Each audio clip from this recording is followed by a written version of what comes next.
Hello friends, welcome back to my channel Nupur classes.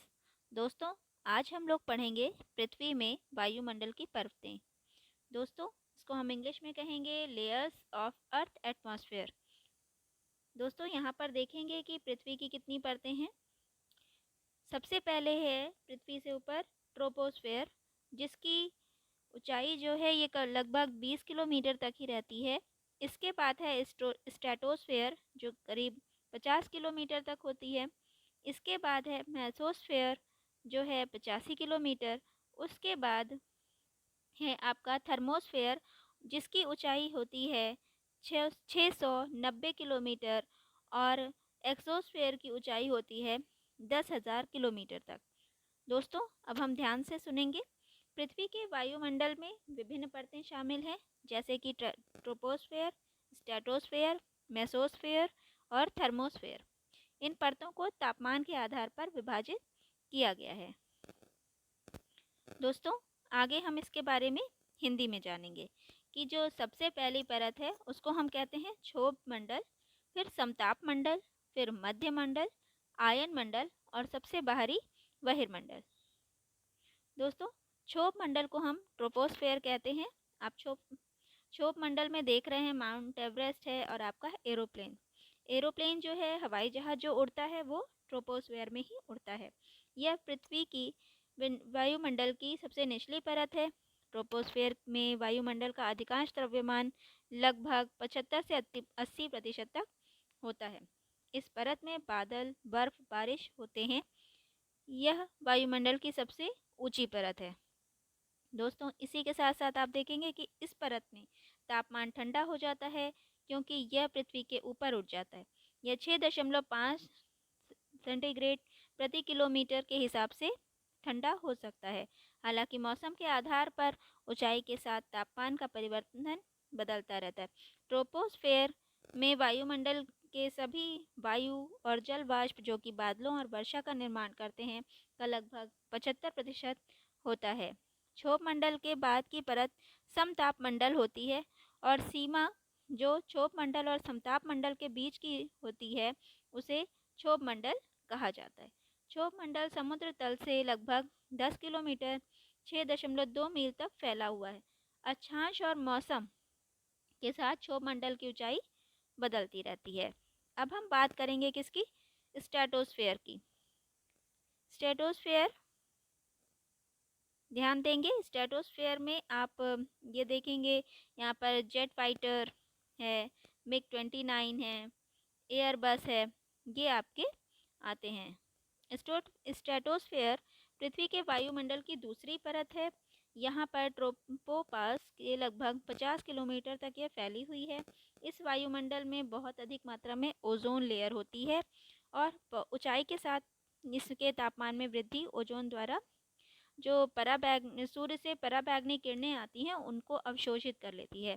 Ozone layer हमारी पृथ्वी को सूर्य की हानिकारक किरणों से बचाती है। समताप मंडल के की परत में तापमान गर्मियों के ध्रुव की ओर उच्चतम और सर्दियों के ध्रुव की ओर सबसे कम होता है। फिर हम देखेंगे स्ट्रेटोस्फेयर में ओजोन होता है, जो खतरनाक यूवी किरण को अवशोषित करता है, जिससे त्वचा में जो कैंसर के जैसे जो स्वास्थ्य को नुकसान देने वाली किरणें होती हैं उनको ये अवशोषित कर लेती है। अब हम बात करेंगे मेसोस्फेयर की। मेसोस्फेयर में दोस्तों क्या पाए जाते हैं? उल्का पिंड पाए जाते हैं। जो आपने टूटते तारे की बात सुनी होगी, तो वो सबसे ज़्यादा मेसोस्फेयर में आते हैं। समताप मंडल के ठीक बाद मेसोस्फेयर निहित है, और यह लगभग 85 किलोमीटर तक फैला हुआ है। यह पृथ्वी के वायुमंडल की तीसरी परत है। यह वह परत है जहां अधिकांश उल्काएं जलती हैं। इस परत का तापमान ठंडा हो जाता है और सबसे ऊपरी परत पर 90 डिग्री सेल्सियस तक हो सकता है। इस परत में हवा सबसे पतली होती है और सांस लेना मुश्किल हो जाता है, और इस परत के तल पर हवा का दबाव समुद्र तल पर दबाव के 1% से कम होता है और उच्च स्तर पर गिरना जारी रहता है। यहाँ पर इस पर आप ध्यान देंगे। इसके आगे है थर्मोस्फेयर। थर्मोस्फेयर की अगर हम बात करें तो ये फोर्थ लेयर है, और ये मेसोस्फेयर के ऊपर होती है, एक्सोस्फेयर के नीचे होती है। यहाँ पर एयर जो है वो टाइड्स वेव्स के साथ होती है। हीलियम नाइट्रोजन और ऑक्सीजन यहाँ पर पाया जाता है। लार्जेस्ट लेयर है ये, एटमॉस्फेयर की कैसी लेयर है, लार्जेस्ट लेयर है, इसका विस्तार सबसे ज़्यादा होता है और इंटरनेशनल स्पेस स्टेशन ऑर्बिट्स वगैरह यहीं पर हैं। स्टेश इंटरनेशनल जो स्पेस स्टेशन होते हैं वो यहीं पर होते हैं और यहाँ पर ये पृथ्वी का ऑर्बिट भी है। आप ध्यान देंगे थर्मोस्फेयर मेसोस्फेयर के ठीक ऊपर स्थित है और यहाँ हवा की उपस्थिति दुर्लभ है। सूर्य के से यूवी विकिरण और उच्च ऊर्जा एक्सरे को थर्मोस्फेयर में अवशोषित किया जाता है। यह तापमान कई बार, यहाँ का जो तापमान है वो कई बार सैकड़ों और हज़ारों डिग्री तक बढ़ जाता है। जैसा कि इस परत में हवा बहुत पतली है, ठंड का एहसास हो सकता है। थर्मोस्फेयर पृथ्वी की वातावरण की तुलना में बाहरी अंतरिक्ष की तरह दिखाई देता है। थर्मोस्फेयर के भीतर पृथ्वी के चारों ओर उपग्रह हैं। थर्मोस्फेयर के ऊपरी भाग का तापमान 500 डिग्री सेल्सियस से 2000 डिग्री सेल्सियस के बीच हो सकता है। उत्तरी परत, जिसे ऑरोरा कहा जाता है, इसी परत में होती है। अब हम बात करेंगे बहिर्मंडल। बहिर्मंडल को हम इंग्लिश में क्या कहते हैं? एक्सोस्फेयर। एक्सोस्फेयर में हवा बहुत पतली होती है जिससे यह परत बनती है।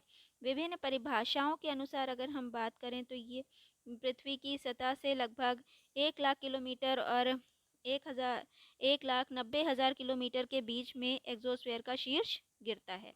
अब जो मैं बताने जा रही हूँ आयनोस्फेयर, ये अलग परत नहीं है। ये अन्य परतों की तरह आयनोस्फेयर एक बिल्कुल अलग सी परत नहीं है। आयनोस्फेयर जो है वो मेसोस्फेयर और थर्मोस्फेयर के कुछ हिस्सों में मौजूद है। इस परत में सूर्य से निकलने वाली ऊर्जा विकिरण इलेक्ट्रॉनों को दस्तक देती है और उन्हें उनके मूल परमाणुओं और अणुओं को खो देती है। यहाँ पर इस प्रकार विद्युत अवशोषित अणुओं और परमाणुओं को आयन कहा जाता है, जिससे आयनोस्फेयर अपना नाम और विशेष गुण प्रदान करती है। अब इस लेयर को इसीलिए आयनोस्फेयर कहा जाता है। दोस्तों, आप लोगों को ये जानकारी कैसी लगी और मेरा वीडियो कैसा लगा, ये मुझे ज़रूर बताइए और प्लीज़ मेरे चैनल को सब्सक्राइब कीजिए। मेरे साथ जुड़े रहने के लिए ऊपर क्लासेस देखते रहिए। Thank you everyone.